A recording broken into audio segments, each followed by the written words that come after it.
Le mythique groupe breton de folk rock Trian est en deuil ce vendredi 16 décembre 2022 après la mort de Jean-Paul Corbineau, à l'âge de 74 ans. Jean-Paul est décédé d'une longue maladie, a indiqué son compère Jean Choquin à l'ARP, en citant la famille du défunt. On est sous le choc avec Jean-Louis, le troisième membre du groupe, note de la rédaction. On savait qu'il était malade mais on espérait, a-t-il ajouté, alors qu'il a également confié pour Ouest France que Jean-Paul a été très courageux, qu'il ne s'est jamais plaint, et qu'il a toujours été de l'avant.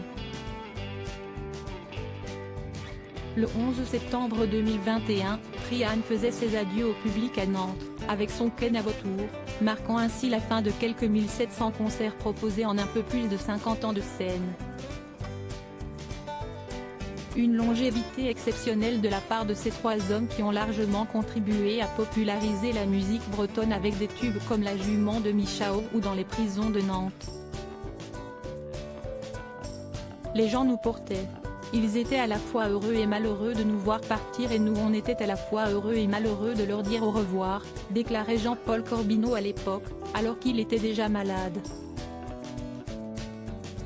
Plus de 3 millions d'albums vendus pour rappel, Trian possède à son actif plus de 3 millions d'albums vendus, des concerts au Zénith, à Bercy, et même au Stade de France, ainsi que dans de nombreux pays étrangers.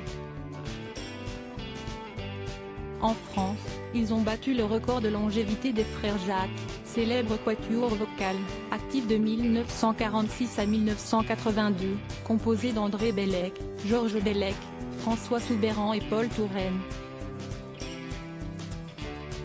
La première prestation du trio avait eu lieu en décembre 1970 près de Carnac, Morbihan, devant une poignée d'amis.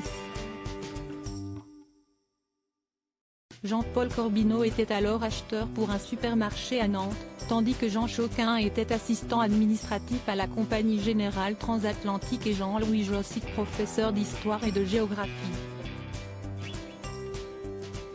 Depuis, ils ont donc marqué l'histoire de la musique bretonne à vie.